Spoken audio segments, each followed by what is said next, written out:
শুভ সকাল ছাত্রছাত্রীরা। আশা করছি সকলে সুস্থ আছো, ভালো আছো এবং ভালো থাকো সেই কামনাই করি। আমি Biswanath Banerjee home polytechnic institute থেকে যে সকল শিক্ষার্থীরা মেকানিক্যাল ও টেক্সটাইল ডিপার্টমেন্টের সেকেন্ড সেমিস্টার অধ্যয়ন করছো তাদেরকে সোশ্যাল সায়েন্স ক্লাসে স্বাগতম জানাচ্ছি। আমি প্রথমে মহান সৃষ্টিকর্তাকে স্মরণ করতে চাই, যার অশেষ করুণায় আমরা এখনো তোমাদের সামনে আসতে পারছি, যার আশীর্বাদে আমরা এখনো পর্যন্ত সুস্থ আছি, ভালো আছি, তাকে অশেষ ধন্যবাদ। আমি আজ তোমাদেরকে আমাদের ইতিহাস চ্যাপ্টারের চতুর্থ অধ্যায় পাকিস্তানি আমলের পূর্ব পাকিস্তান রাজনীতি, অর্থনীতি ও সামাজিক অবস্থা, এই চ্যাপ্টার থেকে আমাদের আজকের আলোচ্য বিষয়টুকু পাক ভারত যুদ্ধ এবং 6 দফা কর্মসূচি। আমরা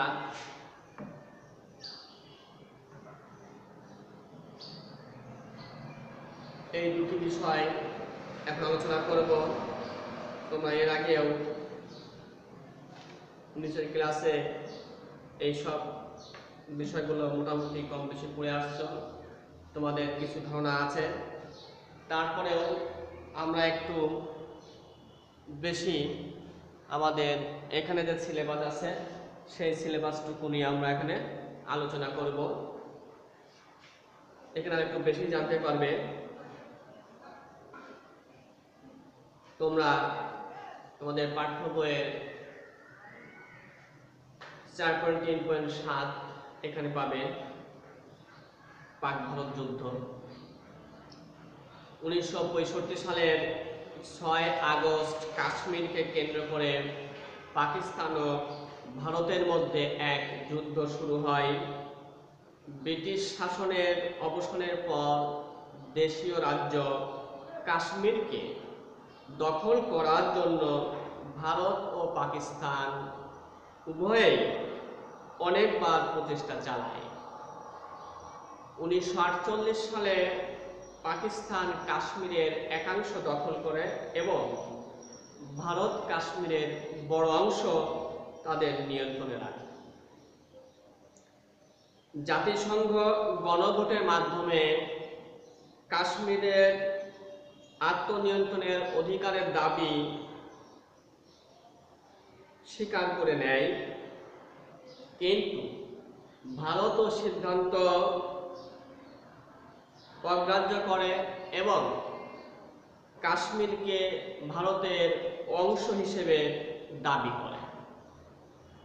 কাশ্মীরের যে অংশটুকু পাকিস্তান দখল করে রেখেছিল সেটা আজাদ কাশ্মীর নামে পরিচিতি লাভ করে। পাকিস্তান সর্বদাই দেশের ভেতরে গণ আন্দোলনকে দমন করার জন্য কাশ্মীর সমস্যাকে অজুহাত হিসেবে ব্যবহার করে। 1965 সালে আগস্ট মাসে পাকিস্তান কাশ্মীরদের সমর্থনে মুজাহিদ বাহিনী হিসেবে পাকিস্তানি সৈন্য প্রেরণ করে। এর ফলে ভারত ক্ষুব্ধ হয় এবং যুদ্ধ শুরু হয়। 6 সেপ্টেম্বর 1965 তারিখে ভারতীয় সৈন্য পশ্চিম পাকিস্তানের আন্তর্জাতিক সীমানা ভেদ করে লাহোরের দিকে অগ্রসর হয়।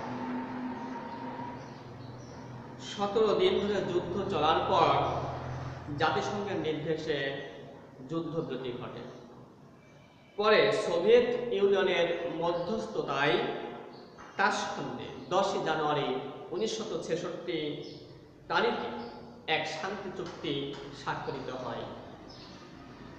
এই শান্তি চুক্তি তাশখন্দ চুক্তি নামে পরিচিত। স্থানের নাম ছিল তাশখন্দ, তাই সেই নামে পরিচিত লাভ করে।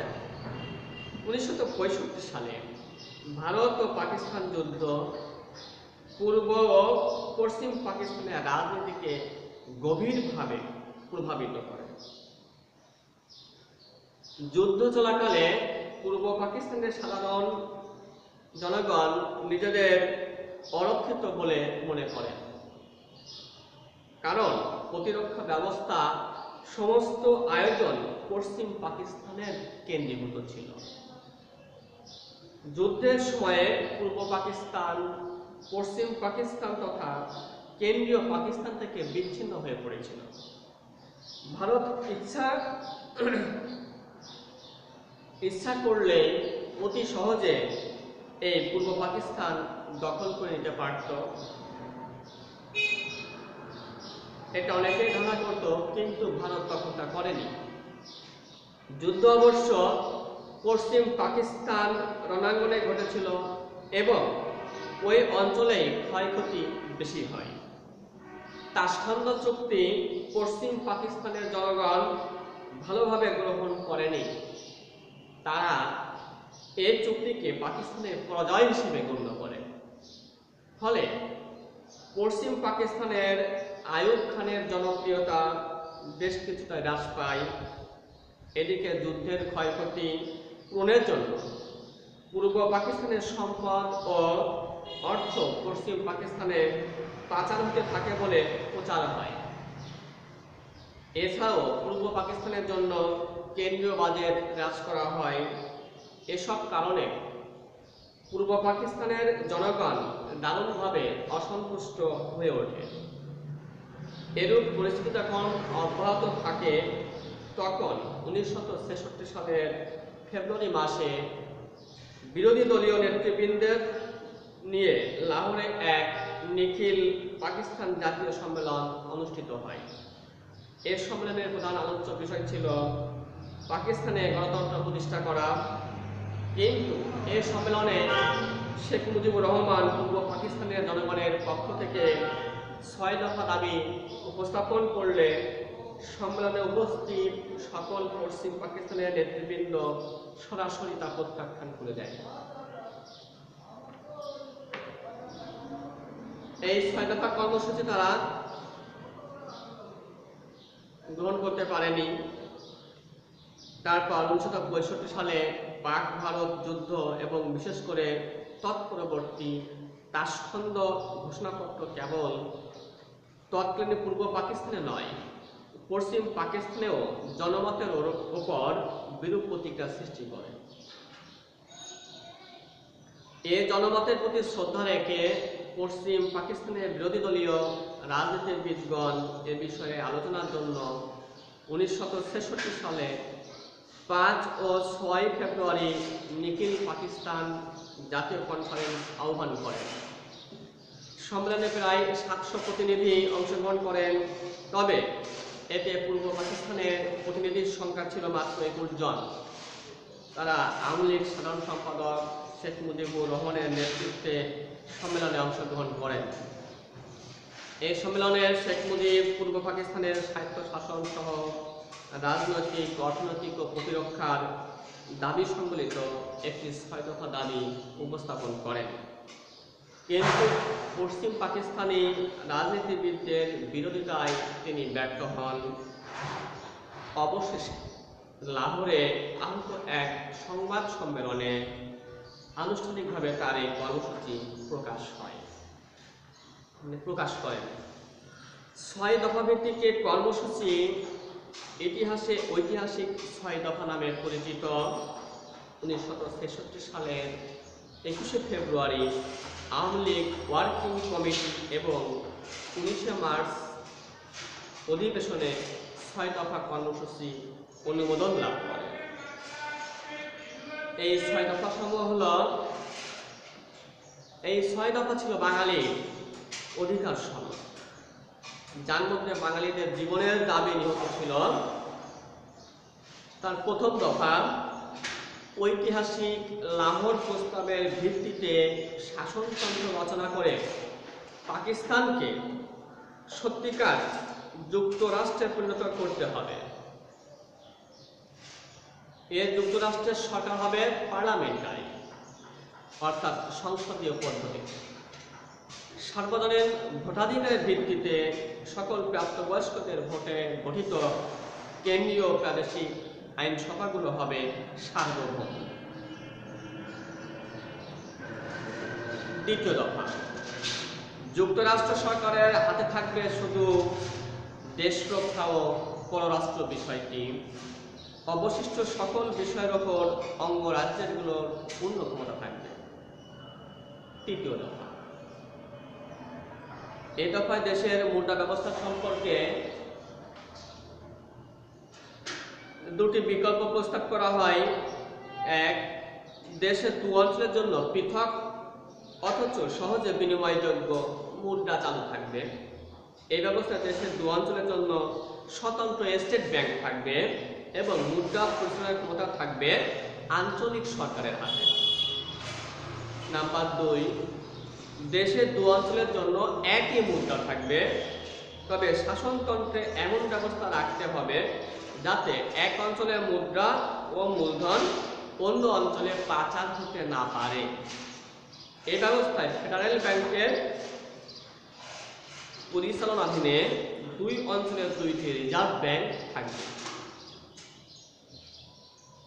দফা 4, সকল প্রকার ট্যাক্স, খাজনা ও কর ধার্য এবং আদায়ের ক্ষমতা আঞ্চলিক সরকারের হাতে থাকবে।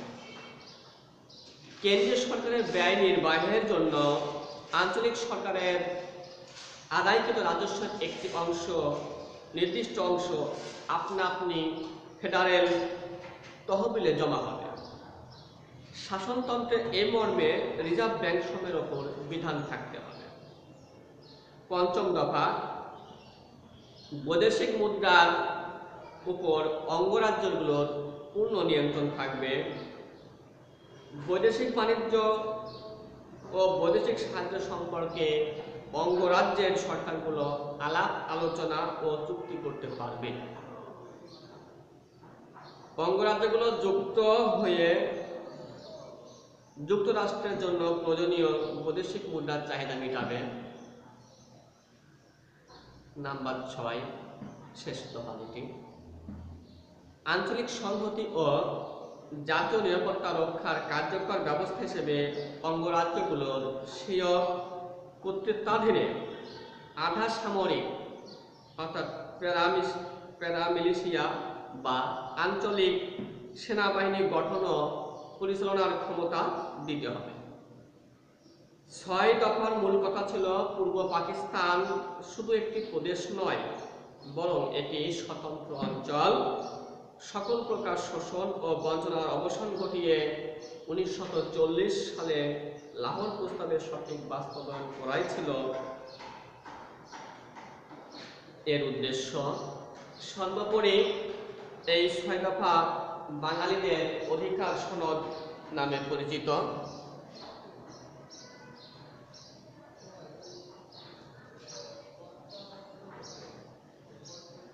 এই 6 দফার মূল গুরুত্ব যেটা, ঐতিহাসিক 6 দফা আন্দোলনের গুরুত্ব অপরিসীম। এই আন্দোলনের মাধ্যমে বাঙালি জাতীয়তাবাদ পূর্ণতা লাভ করে। এই 6 দফা পূর্ব বাংলার মধ্যবিত্ত শ্রেণীর আশাকাঙ্ক্ষার প্রতীক স্বরূপ। এই আন্দোলনে পূর্ব বাংলার বুদ্ধিজীবী, ব্যবসায়ী, শিল্পপতি, সরকারি কর্মকর্তা, ছাত্র জনতা, সর্বস্তরের জনগণের সমর্থন ছিল। 6 দফা সম্পর্কে শেখ মুজিবুর রহমান বক্তব্যে 6 দফা কর্মসূচি বাংলার কৃষক, মজুর, শ্রমিক, মধ্যবিত্ত তথা স্বাধিকার প্রতিষ্ঠা নিশ্চিত পদক্ষেপ। বাংলাকে পশ্চিম পাকিস্তানের শোষণের বিরুদ্ধে এমন একটি পদক্ষেপ যার মাধ্যমে অর্থনৈতিক, সামাজিক ও রাজনৈতিক ক্ষেত্রে বাঙালিদের অধিকার প্রতিষ্ঠিত হবে। এই 6 দফার 3টি লক্ষ্য ছিল। প্রথম লক্ষ্যটি ছিল রাজনৈতিক ক্ষেত্রে ও কর্মসূচি পাকিস্তানে এক রাষ্ট্র সমবায় গঠন। দ্বিতীয় লক্ষ্যটি অর্থনৈতিক ক্ষেত্রে বাংলার সম্পদ, আইন বাংলার হাতে ন্যস্ত করা। 3 নম্বর লক্ষ্যটি সামরিক ক্ষেত্রে বাংলাকে স্বয়ংসম্পূর্ণ করা এবং এর মাধ্যমে বাংলার নিরাপত্তা নিশ্চিত বিধান করা। 6 দফা কর্মসূচির উপর ভিত্তি করে বাঙালি জাতি স্বাধীনতার সংগ্রামে উদ্বুদ্ধ হয় এবং পরবর্তীকালে 1971 সালে স্বাধীন বাংলাদেশ প্রতিষ্ঠা হয়।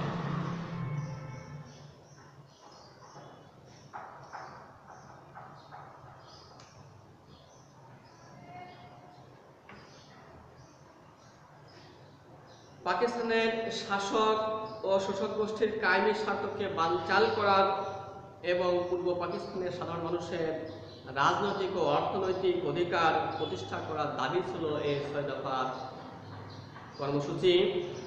6 দফা বাঙালিদের অধিকারের সনদ। এই 6 দফা বাঙালিদের আত্মপ্রতিষ্ঠার দাবি। এতে পাকিস্তানকে ভাঙতে চাওয়া হয়নি, বরং অংশকে সব দিক দিয়ে শক্তিশালী করার মাধ্যমে গোটা পাকিস্তানকে গড়তে চাওয়া হয়েছিল। তাই এই 6 দফা সহজেই গণমানুষের মনকে স্পর্শ করেছিল এবং তার ভিত্তিতে তীব্র গণ আন্দোলন গড়ে উঠেছিল। কিন্তু পাকিস্তান সরকার এই আন্দোলনকে বিচ্ছিন্নতাবাদী আন্দোলন বলে অপবাদ ও অপব্যাখ্যা দান করে এবং জেল, জুলুম ও নির্যাতনের স্টিমরোলার চালায়। ফলে আন্দোলন আরও তীব্র আকার ধারণ করে। পর্যায়ক্রমে বাঙালির মনে এ প্রতিক্রিয়া সৃষ্টি হয় যে যখনই তারা তাদের ন্যায্য দাবির কথা বলতে চেয়েছে তখনই তাদের ওপর চালানো হয়েছে গুলি। তাই বাঙালির ইতিহাস হলো রক্তদানের ইতিহাস। 6 দফা দাবিতেও বাঙালির বুকের তাজা রক্ত ঝরেছে। সরকারের নির্যাতন তৎপরতায় 6 দফা আন্দোলন স্থিমিত হলেও থেমে যায়, কেননা এটা ছিল স্বাধিকার ও আত্মনিয়ন্ত্রণের দাবি। তাই পরবর্তীকালে এই স্বাধিকার আন্দোলন বাংলাদেশের স্বাধীনতা আন্দোলনের পথ রচনা করেছিল। এই 6 দফা আন্দোলনের কর্মসূচির ভিত্তিতে বাঙালির দাবি দেওয়া প্রথমে সোচ্চার হয়ে ওঠে এবং প্রচণ্ড আন্দোলনের মুখে স্বৈরাচারী গোষ্ঠী নতি স্বীকার করে। এই কর্মসূচির প্রভাবে 1970-এর নির্বাচনে বাঙালি লীগকে বিপুলভাবে জয়যুক্ত করে। এই বিজয়ী শেষ পর্যন্ত বাংলাদেশ প্রতিষ্ঠায় অগ্রণী ভূমিকা পালন করে। 1971 সালে বিজয়ের মাধ্যমে বাংলাদেশ স্বাধীন রাষ্ট্রে পরিণত হয়। তাই 6 দফা কর্মসূচি বাঙালিদের মুক্তির সনদ বলা হয়। আসলে এই বাঙালিরা তারা যতবারই প্রতিবাদ করেছে, পাকিস্তানের বিরুদ্ধে তারা তাদের দাবি নিয়ে সোচ্চার হয়েছে, তখনই তাদের পরে অতর্কিতে গুলি চালানো হয়েছে, তাজা রক্ত তাদের দিতে হয়েছে। যতবারই বাঙালিরা তাদের দাবির কথা উত্থাপন করেছে, ওই পাকিস্তান শাসক গোষ্ঠী কখনোই তারা মেনে নিতে পারেনি। তারা সবসময় আমাদেরকে দমে রাখতে চেয়েছিল, যার জন্য আমাদের এই ত্যাগ এবং রক্তদান চিরস্মরণীয় হয়ে থাকবে। তবে বাঙালির রক্ত বৃথা যায়নি। 1971 সালে এই বিপুল পরিমাণ আত্মত্যাগ, তাজা রক্তদান এবং মা বোনের ইজ্জতের বিনিময়ে এই বাঙালি তাদের মুক্তির স্বাধীনতা বাংলাদেশ নামটি তারা ছিনিয়ে আনতে পেরেছে। এখন আমরা একটা স্বাধীন রাষ্ট্র। বাঙালি রক্ত দিলেও বাঙালিদের রক্ত বৃথা যায়নি। এই বাঙালির রক্ত আসলেই তাজা, সবসময় তাজা থাকবে। এরপর পাকিস্তানের প্রেসিডেন্ট আইয়ুব খান আওয়ামী লীগের 6 দফা আন্দোলনের তীব্রতায় ভীত হয়ে পূর্ব পাকিস্তানের কয়েকজন সামরিক ও বেসামরিক ব্যক্তির বিরুদ্ধে শাস্তিমূলক মামলা দায়ের করেন। 6 দফাকে নস্যাৎ করাই ছিল এই মামলার উদ্দেশ্য। সরকার এই ষড়যন্ত্র মামলাকে আগরতলা ষড়যন্ত্র মামলা বলে অভিহিত করে শেখ মুজিবুর রহমানকে জড়ানোর চেষ্টা করেন।